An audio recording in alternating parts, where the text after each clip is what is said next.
Hey everyone, Tony D with another hot take. This one about Twitter. Of course, Twitter. Celebrities in Twitter, really. Celebrities, you really haven't learned your lesson.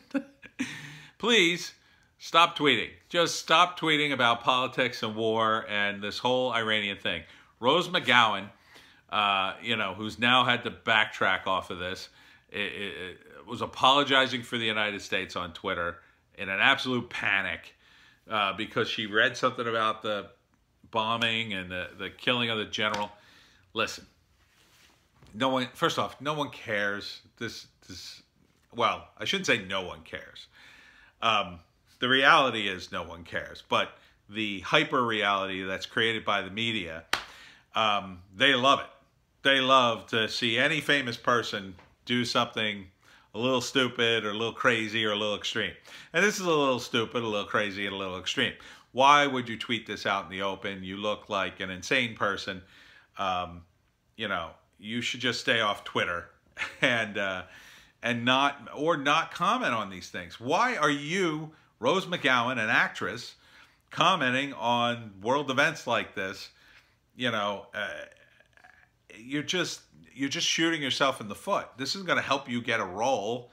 This isn't going to help your life. This is just going to make you newsworthy for another 2 minutes of your fame, and then, it just fades away. You look very dumb in this instance, and you just get people angry. It's more divisiveness. Now you could say, well, why do you say things about things and have opinions? Well, it's a little different for me.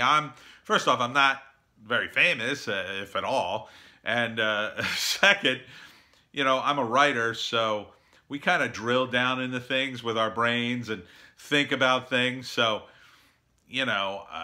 while Rose McGowan was working out and looking pretty and being an actress, I was researching stuff. So it's a little different. I mean, I'm not saying I'm an expert on Iran, but I've been reading about it for quite a while. And, this situation is extremely complicated. And these tweets tend to be very simple. You can't just, there's so many players in this game, you can't keep track of them all, even when you read about it.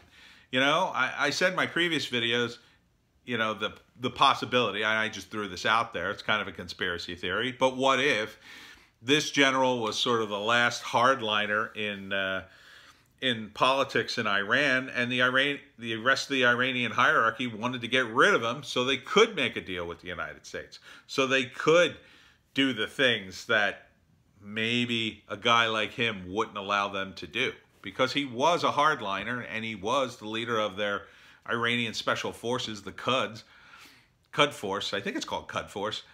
And so he could have been a thorn in the side of the president or the mullahs or whomever, whatever factions are rolling around in there. It could have been a move by his underling to get rid of him. It could have just been Trump, and now these guys are taking advantage of that fact. The Iranian people, and I've seen tweets to this effect and other posts to this effect, weren't exactly enamored of this guy. When you live in an oppressive government, the guy who runs the military isn't usually a good guy that everybody likes. So it's very possible that the average Iranian on the street is like, F that guy. But will it cause them to overthrow their government and turn into a democracy? No, that doesn't happen. You would have to wipe out the mullahs, and then even then it would be shaky. You'd have to send a drone strike to kill all the mullahs in the middle of one of their, powwows, whatever they do. Kill them and kill the president, and then leave them with no leaders, and then, some general would take over to maintain order for the next 50 years. But even that's a huge step backwards. What we want is dialogue. And but you can see with the other strikes, the U.S. is cleaning house. They're trying to push back the reality, which is the Iraqis are pretty united with the Iranians, right? So they're targeting all these Iranian-backed Shias. And the Shias have taken over Iraq, and they naturally are aligned with the Iranians next door because they are a Shia country. They're the only Shia country. And they're right next door. So naturally, they want to be allies. But the United States don't want them as allies because they're allies. Our ally are the Sunnis, represented by Saudi Arabia and a few other countries. And the Saudis hate the Iranians and the Shia because they're Sunni. Well, I shouldn't say they hate them, but, you know, they have this philosophical difference. They consider them infidels and vice versa. So, I mean, this isn't going to resolve itself. Well, it could if we got the hell out of there. And that's the thing. We should get out. Let these groups settle it. Okay? Whoever wins could sell us oil. In the meantime, we could just pump our own oil and, you know, build electric cars and just get out of the whole mess. But as someone rightly points out, part of the problem is the petrodollar concept. And that is, and I'll say it again, Nixon took us officially off the gold standard and cut a deal with the Saudis that they would only take dollar bills for their oil.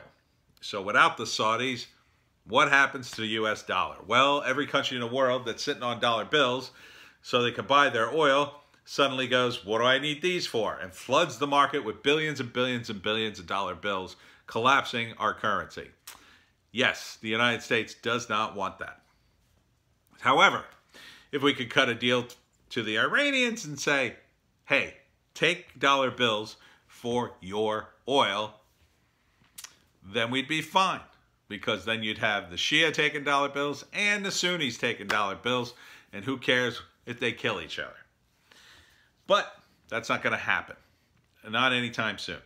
So in the meantime, we got to ride out this rough wave, and hopefully it doesn't spiral out of control into something much, much worse. If it does, well, it's been nice YouTubing with you. Just remember, get yourself, let's see, you'll need a radiation detector. That'll be big. You'll need some water purification tablets. You should put this all in a bug out bag. And you should have a basement, you know, for the initial couple of bombs dropping. You know, if this whole place turns into fallout, it's likely those of us on the East Coast will be nothing but skeletons in our beds. So if you find me and Joan, you know, write something nice on the wall dedicated to me. But in the meantime, I wouldn't worry about it. I don't think these guys are as suicidal as you think. Even the guys in Washington, as arrogant and as stupid and as greedy as they are, at some point they may break. I don't think Trump's going to be the one to break. I really don't. He's a pretty strong-willed guy. So, but can he turn this boat around? I'm hoping. I'm hoping he's going to turn the boat around and at least push. I think what he has to do, seriously, I think he has to gather the CEOs of these military-industrial complex corporations, sit them down and say, we're done. We're done doing war. You have to retool. I'll give you time. I'm telling you now. So we'll pay out all your contracts. You'll get your money. But after that, you got to do something else. That's what he needs to do. And he needs to get them on board with that.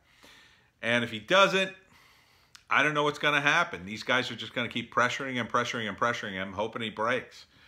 Something's got to break. I mean, the media's broken, so there's that. I don't know if Trump can be broken. You know, or maybe he'll just fight them to a stalemate until 2024 and then leave office until his son comes in. Donald Trump Jr., 2024, it's a possibility.